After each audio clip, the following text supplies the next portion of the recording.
Hello मेरे दोस्तों, good morning, सुप्रभात। आप सभी प्यारे मित्रों का बालाजी इंस्टीट्यूट के ऑनलाइन प्लेटफॉर्म पर मैं रामकिशन मौर्य हार्दिक स्वागत करता हूं। आज की क्लास करंट अफेयर्स और स्टैटिक जीके की क्लास में आप सभी प्यारे मित्रों का हार्दिक स्वागत है। आज की क्लास आप सब लोगों के लिए अति महत्वपूर्ण है। आज की क्लास में जो दो क्वेश्चन हमारे हैं, उसमें स्टैटिक का जो मैं हिस्ट्री के क्वेश्चन लेकर के आया हूं, जो आपके पेपर की दृष्टि से अति महत्वपूर्ण है। बस आप इस क्लास को शिद्दत से पढ़ते रहिएगा। चलिएगा, आज का मोटिवेशनल कोड है, अभी तक धूप में जला हूं, अभी तक धूप में जला हूं, अब छांव देखूंगा, अब छांव देखूंगा। मैं नंगे पैर ही सही, मैं नंगे पैर ही सही, पर मंजिल पर पहुंचकर अपने पैर देखूंगा, पर मंजिल पर पहुंचकर अपने पैर देखूंगा। चलिएगा, आज का पहला क्वेश्चन है, बताइए किसी को कोई दिक्कत हो बताओ। आप सब लोग इस क्लास को स्टार्ट करने से पहले एक बार लाइक कर दीजिएगा, एक अच्छा सा गुड मॉर्निंग कमेंट टाइप कर दीजिएगा। उसके बाद क्लास को हम लोग स्टार्ट करते हैं। सभी लोग एक शेयर कर दीजिएगा, आज किसी अपने फ्रेंड के पास एक शेयर कर दीजिएगा इस क्लास को स्टार्ट करने से पहले। चलेगा, ठीक है। यहाँ तक सब कुछ आवाज़ क्लियर आ रही है ना? बताइएगा। अगर कहीं आवाज़ नहीं आता, आपको कहीं दिखता नहीं है, तो आप कमेंट करके बता दिया करिएगा, सर यहाँ पर दिक्कत है, तो उसे सही कर लिया करूँगा। चलेगा, ठीक है। तो आज का पहला क्वेश्चन है 28 जून 2021 को।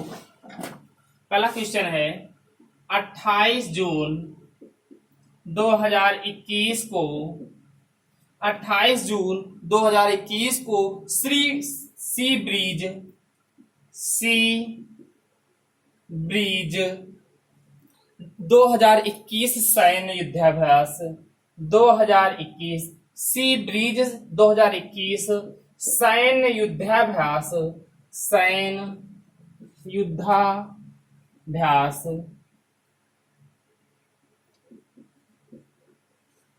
किन के बीच हुआ?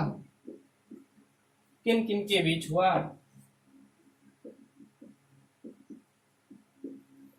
किन के बीच हुआ या किसके बीच हुआ? तो ये क्वेश्चन भैया नोट कर लीजिएगा। यहाँ पर मैं कुछ क्वेश्चन जो कुछ देशों के मध्य जो होते हैं आपके युद्धाभ्यास में, उनको नोट कराऊंगा।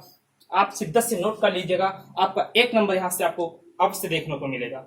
चलिएगा, तो पहली बात आ रही है कि 28 जून 2021 कौन सी ब्रिज 2021 क्या सैन्य युद्धाभ्यास किन के मध्य हुआ या किसके मध्य हुआ है, आरंभ हुआ या शुरू हुआ है। तो अब बात को सुनिएगा, कौन सा किसकी बात कर रहे हैं? सी ब्रिज युद्धाभ्यास की।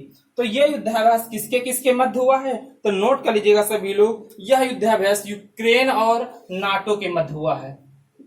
यूक्रेन प्लस नाटो के मध्य हुआ है। आपसे पूछा जाएगा सी ब्रिज 2021 सैन्य युद्धाभ्यास किन दो लोगों के मध्य हुआ, किन दो देशों के मध्य हुआ है?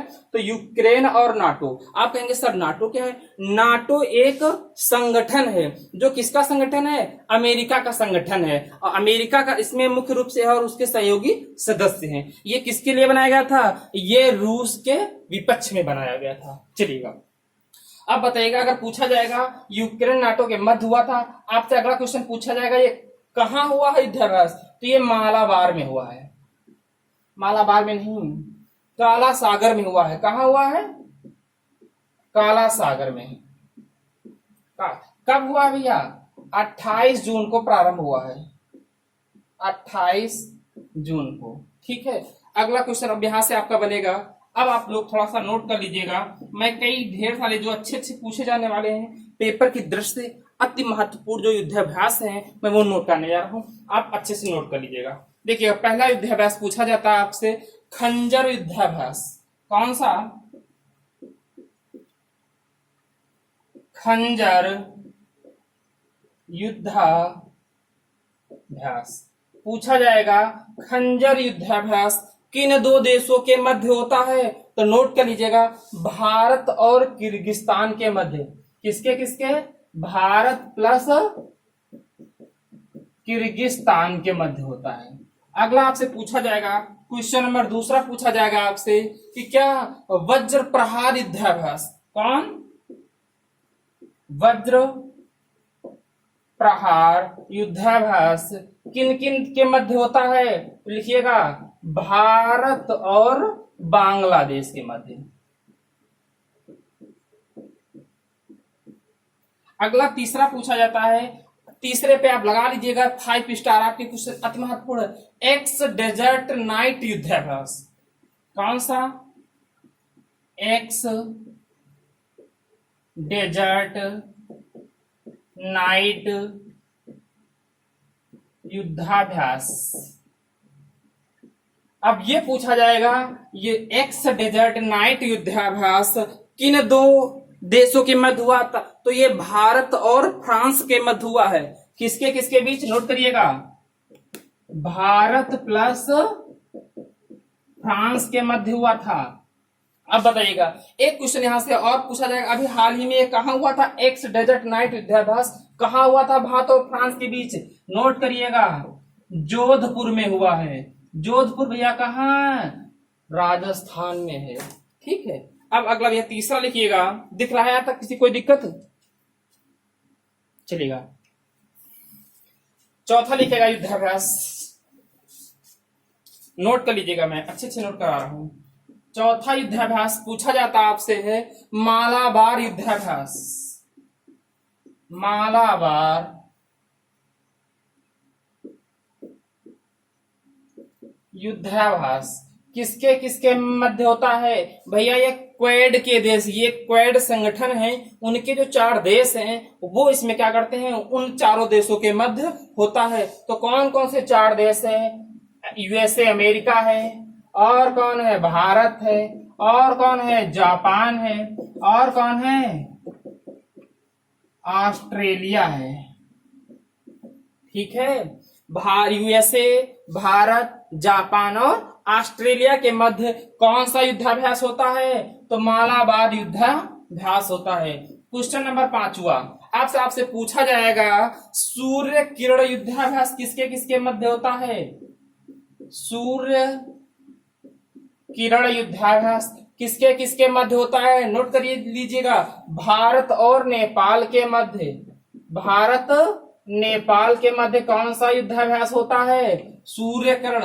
क्वेश्चन अगला लिखिएगा, छठा पूछा जाएगा डस्टलिक युद्धाभ्यास। डस्टलिक युद्धाभ्यास किसके किसके मध्य होता है? भारत और उज्बेकिस्तान के मध्य। भारत प्लस उज्बेकिस्तान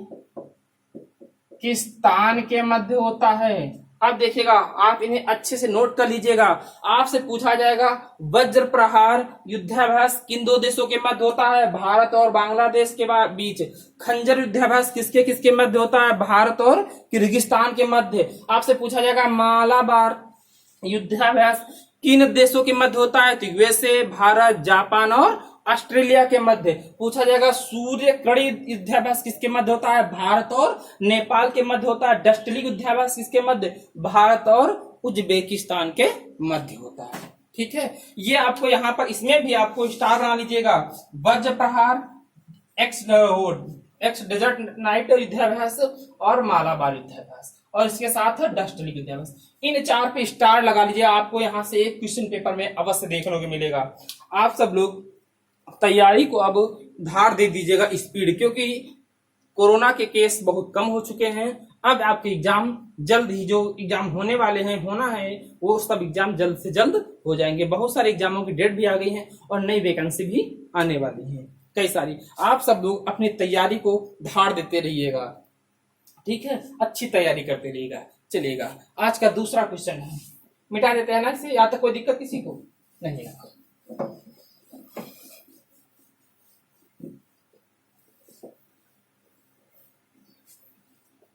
बताइए, यहां तक किसी कोई दिक्कत हो? चलिएगा, आज का क्वेश्चन नंबर 2 है, आपसे पूछा जाता है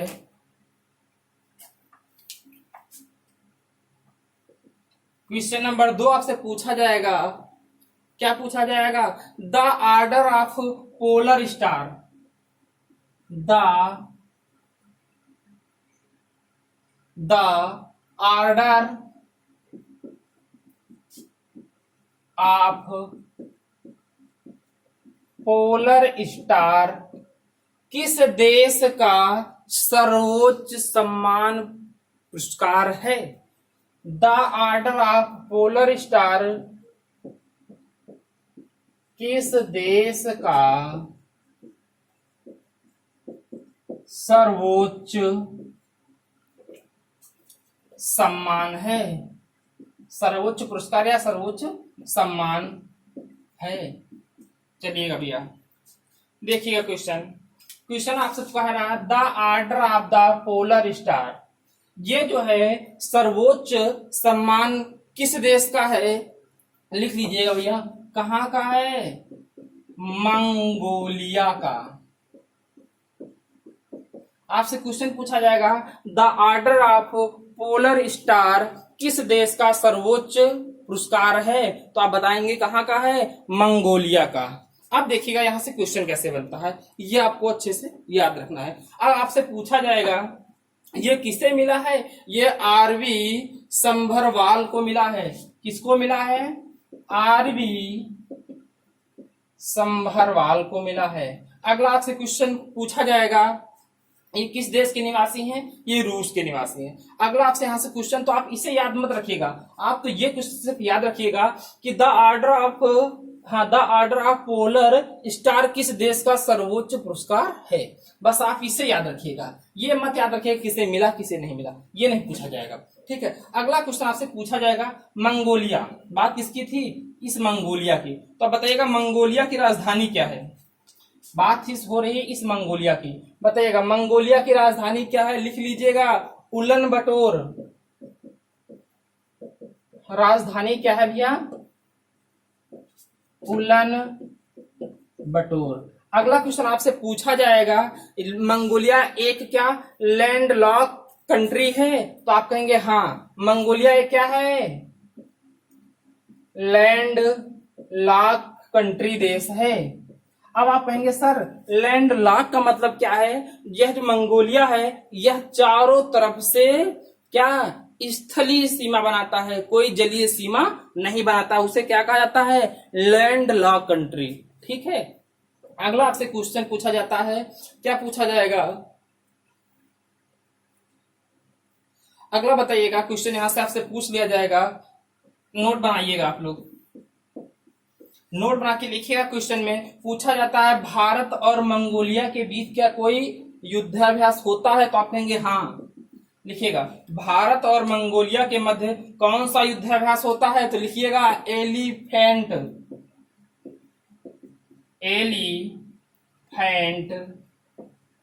युद्धाभ्यास। किसके किसके बीच होता है? भारत और मंगोलिया के मध्य। अगला क्वेश्चन आपसे ये पूछा जाएगा, बताइएगा आप सब लोग, गोभी का मरुस्थल कहाँ स्थित है? गोभी का मरुस्थल कहाँ स्थित है? लिख लीजिएगा मंगोलिया और चीन के मध्य स्थित है। बना लीजिएगा स्टार भैया। ये क्वेश्चन आपका अति महत्वपूर्ण है पेपर की दृष्टि से। दो क्वेश्चन, एलिफेंट युद्धाभ्यास किसके किसके मध्य होता है? भारत और मंगोलिया के मध्य। अगला क्वेश्चन पूछा जाएगा कि गोभी का मरुस्थल कहाँ स्थित है? तो मंगोलिया और चीन के मध्य स्थित है। चलिए यहां तक किसी को कोई दिक्कत नहीं ना? एक क्वेश्चन और नोट कर लीजिएगा, लगा दीजिएगा 5 स्टार। अगला बहुत अति महत्वपूर्ण पूछा जाएगा, लीजन डी ऑनर अवार्ड कौन सा? लीजन डी ऑनर अवार्ड किस देश का सर्वोच्च सम्मान है? सर्वोच्च नागरिक पुरस्कार है या सर्वोच्च नागरिक सम्मान है? किस देश का? कौन सा? Legion d'Honneur award. लिख लीजिए ये कहाँ का है? फ्रांस का सर्वोच्च पुरस्कार है। फ्रांस का सर्वोच्च सम्मान है। कौन?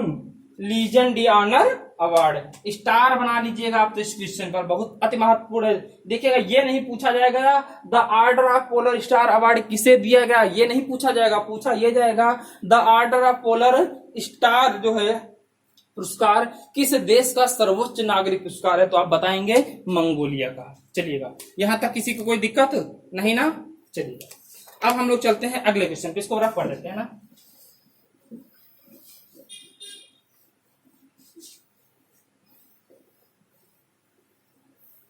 बताइएगा किसी को कोई दिक्कत दिख रहा है ना सब।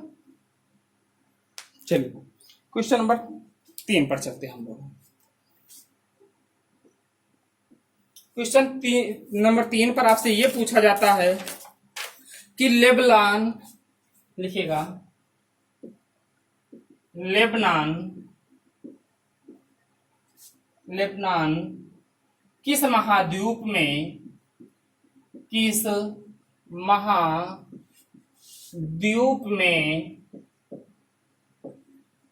स्थित है। आप मेरी बात को सुनिएगा, आपके दिमाग में आता होगा कि सर आप ये क्वेश्चन पूछ रहे हैं कि लेबनान किस महाद्वीप में स्थित है। देखिएगा आप तो सिर्फ ये समझिएगा ये क्वेश्चन जो है, मुझे क्वेश्चन का आंसर ही नहीं एनफ में पर्याप्त है। मैं इसका जो क्वेश्चन इसके अंतर्गत आने वाले हैं, जो इसका स्टैटिक है वो कितना महत्वपूर्ण है, आप तो सिर्फ उसे अच्छे से पढ़िएगा, ठीक है। चलिएगा देखिएगा लेबनान किस महाद्वीप में स्थित है, तो आप बताएंगे पश्चिमी एशिया में स्थित है, अर्थात पश्चिमी एशिया महाद्वीप में स्थित है। लिखिएगा सभी लोग, नोट करिएगा कहां स्थित है ये, पश्चिमी एशिया महाद्वीप में स्थित है। नोट करिएगा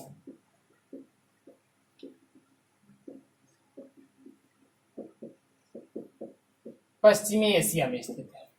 अगला आपसे क्वेश्चन पूछा जाएगा लेबनान जो है इसकी राजधानी क्या है। लेबनान की राजधानी क्या है, लिखिएगा बेरूत है। अगला आपसे क्वेश्चन ये पूछा जाएगा कि यह इसकी सीमा किस, लेबनान की जो सीमा है किससे मिलती है या किस सागर से मिलती है, तो आप बताएंगे इसकी सीमा जो है भूमध्य सागर से लगती है। लिख लीजिएगा ये सीमा किससे बनाता है, भूमध्य सागर से।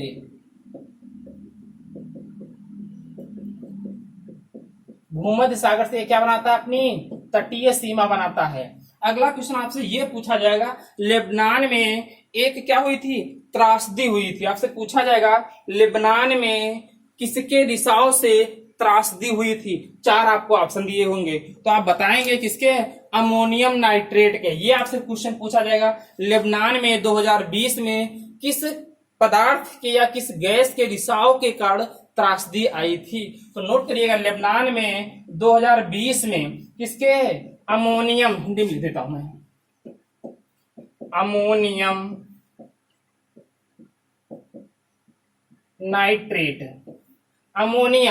नाइट्रेट के रिसाव के कारण अमोनियम नाइट्रेट का क्या हुआ था, विस्फोट हुआ था। पैसे लिख लीजिएगा अमोनियम नाइट्रेट, फार्मूला क्या होता है NH4NO3 अमोनियम नाइट्रेट। अब बताइएगा यहां तो किसी को दिक्कत हो। क्वेश्चन नंबर आपका तीसरा, यहां से जो इसकी जानकारी थी वो आपको बता दी गई है। चलिएगा अगला क्वेश्चन, एक क्वेश्चन अभी आपका जो 5वां नंबर आएगा आपके पेपर की दृष्टि से अति महत्वपूर्ण है, बस आप अच्छे से देखिएगा क्वेश्चन को, ठीक है। यहां तक किसी कोई दिक्कत है नहीं ना। चलिएगा अब हम लोग चलते हैं क्वेश्चन नंबर 4 पर। आज का क्वेश्चन नंबर 4 है, आपसे पूछा जाएगा क्वेश्चन नंबर 4 क्या पूछा जाएगा, बहेतन जल विद्युत परियोजना किस देश में स्थित है। बहेतन जल विद्युत परियोजना किस देश में स्थित है। अब देखिए मेरी बात को सुनिएगा, अब आपको समझ में आएगा इस क्वेश्चन में क्या महत्वपूर्ण है। अगर आपसे पूछा जाता है बहेतन जल विद्युत परियोजना किस देश में स्थित है, तो आप बताएंगे चीन में। आप मेरी बात को सुनिएगा, ये क्वेश्चन इंपॉर्टेंट नहीं है, आपसे ये पेपर में नहीं पूछा जाएगा बहेतन जल विद्युत परियोजना किस देश में स्थित है। अब यहाँ से अगर फिर आप कहेंगे सर ये पूछा नहीं गया तो आप ये क्यों करा रहे हैं, क्योंकि मेरा उद्देश्य है कि मैं जो जल विद्युत परियोजनाएं भारत की हैं उनको लिखाना चाहता हूं, तो ये क्वेश्चन था, उसी के अंतर्गत मैं नोट कराऊंगा आपको। अब मेरी बात को सुनिएगा, आपसे पूछा जाएगा बहेतन जल विद्युत परियोजना किस देश में स्थित है, तो आप कहेंगे चीन में। अगर आपसे पूछ लिया जाएगा किस नदी पर स्थित है, तो आप बताएंगे यांग टीसी नदी पर। किस नदी पर? यांग टीसी नदी पर स्थित है। अब देखिएगा क्वेश्चन, यांग टीसी नदी जो है, आपसे अगला क्वेश्चन पूछा जाएगा भारत की एशिया की सबसे लंबी नदी, तो आप बताएंगे यांग टीसी नदी क्या है? एशिया महाद्वीप की सबसे लंबी नदी है। ठीक है, लिखिएगा। अब देखिएगा, आपसे पूछा जाएगा बहेतन जल विद्युत परियोजना जो है, ठीक है, कहाँ है? चीन में। तो ये क्या है? दुनिया में सबसे बड़ी, दुनिया की सबसे बड़ी निर्माणाधीन क्या है? जल विद्युत परियोजना है, इसलिए इसका यहाँ पर आया। आपसे क्वेश्चन पूछ लिया जाएगा दुनिया की सबसे बड़ी जल विद्युत परियोजना कहाँ स्थित है, तो आप बताएंगे चीन में। अब ये कंप्लीट नहीं हुई, निर्माणाधीन है, नोट कर लीजिएगा। दुनिया की सबसे बड़ी, दुनिया की सबसे बड़ी जल विद्युत परियोजना, दुनिया की सबसे बड़ी निर्माणाधीन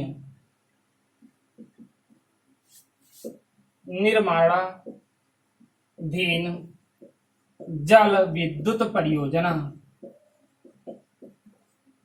ठीक है, जो क्या बहेतन जल विद्युत परियोजना क्या है? यह दुनिया की सबसे बड़ी निर्माणाधीन क्या है? जल विद्युत परियोजना है। किस नदी पर स्थित है? तो यांग टीसी नदी पर स्थित है। अब आपसे क्वेश्चन यहाँ से क्या पूछा जाएगा? अब देखिएगा, अगला क्वेश्चन यदि आपसे पूछ लिया जाता है कि एशिया महाद्वीप की सबसे लंबी नदी कौन सी है, तो आप बताएंगे क्या? यांग टीसी। नोट कर लीजिए, यहाँ पर है क्या? एशिया महाद्वीप की सबसे लंबी रिवर नदी है। ठीक है, अगला क्वेश्चन अब यहां से क्या पूछा जाएगा, आप बताइएगा। अब पूछा जाएगा चीन का शोक किस नदी को कहते हैं, नोट लिखिएगा भैया। चीन का शोक किस नदी को कहा जाता है, तो लिखिएगा हवांगहू। कौन है? हवांगहू। हवांगहू, हवांगहू नदी को क्या कहा जाता है? चीन का शोक। अगर पूछा जाएगा चीन की किस नदी को शोक नदी कहा जाता है, तो हवांगहू नदी को। अगर पूछा जाता है कि येलो नदी किसे कहते हैं, पीली नदी, तो इसे भी क्या कहते हैं? येलो रिवर कहा जाता है। किस नदी को? हवांगहू नदी को कहा जाता है। अच्छा, इसे शोक नदी क्यों कहा जाता है? क्योंकि ये सबसे ज्यादा क्या बदलती है? अपना मार्ग बदलती है। अर्थात ये मार्ग बदलने में क्या है? बहुत अधिक अपना क्या करती है? मार्ग बदलती है। अर्थात मार्ग बदलने में क्या है? यह मार्ग बदलने में क्या है? बहुत मतलब क्या है? चालाक कह लीजिएगा इस प्रकार से। मतलब आपसे पूछा जाएगा किस नाम से जानी जाती है? मार्ग बदलने में इसे जाना जाता है। अगला क्वेश्चन, अब बताइएगा हवांगहू नदी, चीन का किस शोक नदी किसे कहा जाता है? हवांगहू नदी का कहा जाता है। येलो रिवर किसे कहा जाता है? हवांगहू नदी का कहा जाता है। मार्ग बदलने में कौन सी नदी सबसे ज्यादा माहिर है, तो क्या कहेंगे? कौन सी नदी? हवांगहू नदी। अगला क्वेश्चन पूछा जाता है हवांगहू नदी पर चीन का कौन सा शहर स्थित है, तो लिखिएगा संघाई शहर। किस नदी पर स्थित है? हवांगहू नदी पर है। अब बताइएगा, यहां तक किसी कोई दिक्कत हो तो बताओ हमें। यहां तक किसी कोई दिक्कत नहीं ना? बताओ। अगला क्वेश्चन, मैं यहां से भी 2-3 क्वेश्चन और मैं आपको नोट कराता हूं, आप नोट कर लीजिएगा।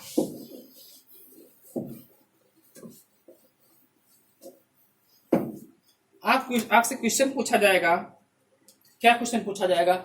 आधुनिक भारत का, अब देखिएगा, जो कौन सी बहुउद्देशीय नदी घाटी परियोजनाएं हैं, देखिएगा बहु उद्देशीय नदी घाटी परियोजना।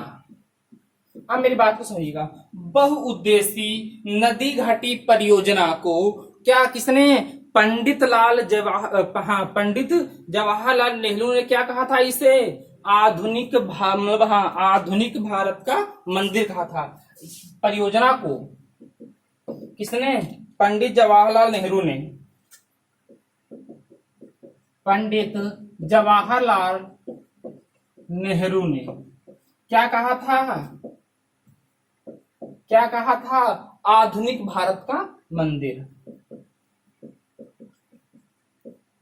आधुनिक भारत का मंदिर कहा था। आपसे तो ये क्वेश्चन में पूछा जाएगा, बहुउद्देशीय नदी घाटी परियोजना को आधुनिक भारत का मंदिर किसने कहा, तो आप बताएंगे देश के प्रथम प्रधानमंत्री पंडित जवाहरलाल नेहरू ने कहा था। अगला क्वेश्चन आप लिखिएगा, बताइएगा। आपसे पूछा जाएगा दुलहस्ती परियोजना, दुलहस्ती परियोजना कहाँ स्थित है, तो बताएंगे जम्मू कश्मीर में। अगला किस नदी पर स्थित है, तो चेनाब नदी पर। और अगला पूछा है बगलहारी, पूछा जाएगा कौन सा, बगली हार परियोजना। ये दोनों परियोजना किस नदी पर स्थित है, तो नोट कर लीजिएगा, चेनाब नदी पर है। आपसे पूछा जाता है, बहुत पूछा जाता है, दुलहस्ती परियोजना किस नदी पर स्थित है, तो चेनाब नदी पर स्थित है। अब आप लोग क्वेश्चन बताइएगा, चेनाब नदी को वेदों में क्या कहा जाता है, लिख बताइएगा, इसे वेदों में क्या कहा जाता है, इसको चेनाब नदी को वेदों में क्या कहा जाता है, तो लिखिएगा अस्कनी। क्या कहा जाता है, अस्कनी। अर्थात चेनाब नदी को वेदों में क्या कहा गया है, अस्कनी कहा गया है। अगर आपसे पूछ लिया जाता है तुलबुल परियोजना किस नदी पर है, कौन सी, तुलबुल परियोजना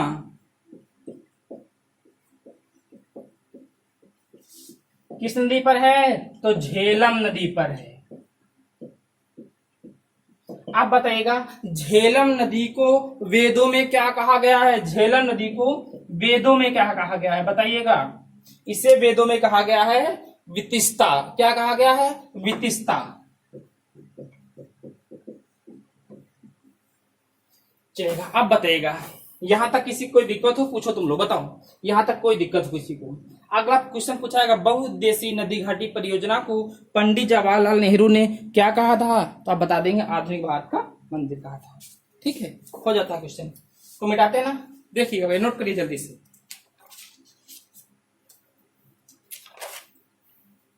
हो गया, नोट हो गया, ठीक है। अब बताइएगा, मिटाते हैं इस क्वेश्चन को।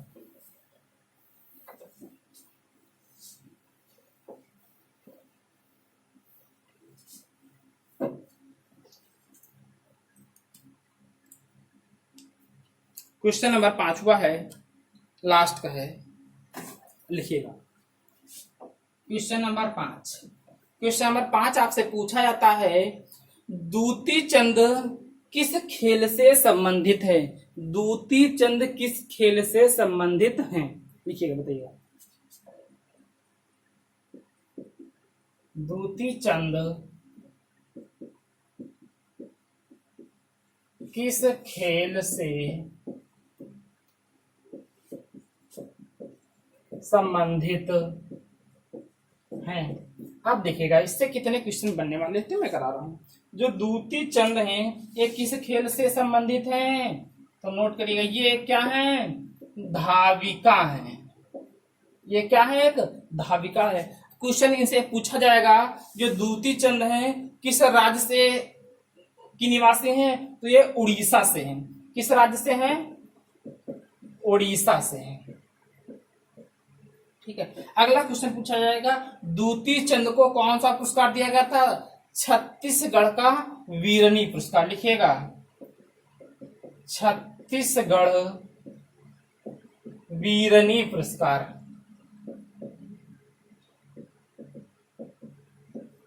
दूती चंद को छत्तीसगढ़ वीरनी पुरस्कार से नवाजा गया है। अब बताइए आप सब लोग, आपके 5 क्वेश्चन आज के कंप्लीट हो जाते हैं। अब बताइएगा, आप सब लोग नोट कर लीजिएगा, यहाँ तक नोट हो गया ना, एक नोट डालिएगा। मैं 4-5 क्वेश्चन आपको कराने वाला हूँ। क्या है, 4-5 जो बुक्स है, लोगों के जो नाम है, ठीक है, जैसे सचिन तेंदुलकर हैं, इनकी जो वो ऑटोबायोग्राफी थी वो क्या थी, मैं ये आपको नोट कराने वाला हूँ। चलिएगा, आप सब लोग नोट डालिएगा।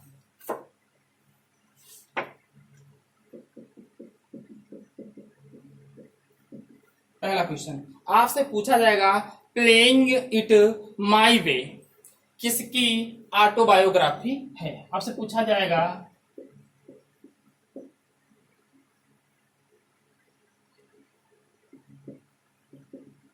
प्लेइंग इट माई वे किसकी ऑटोबायोग्राफी है? तो सचिन तेंदुलकर की है। किसकी है? सचिन। अगला क्वेश्चन आपसे पूछा जाता है, MC Mary Kom. MC Mary Kom की क्या है? अनब्रेकेबल। लिख लीजिएगा, अनब्रेकेबल किसकी ऑटोबायोग्राफी है? एमसी मैरी कॉम की।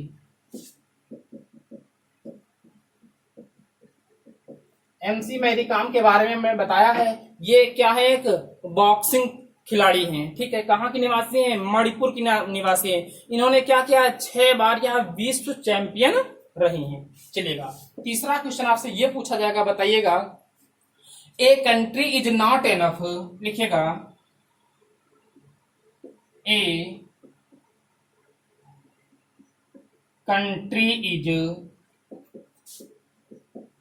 Not enough. A country is not enough किसकी ऑटोबायोग्राफी है? तो लिख लीजिएगा, सौरभ गांगुली की। सौरभ गांगुली की है। अगला क्वेश्चन आपसे ये पूछा जाएगा, चौथा बताइएगा, कौन सी? माइंड मास्टर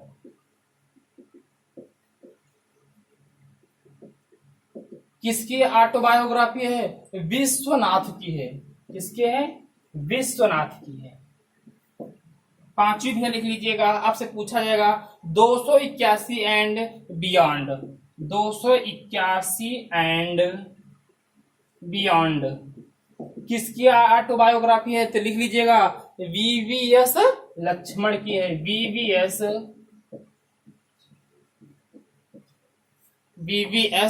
लक्ष्मण की है।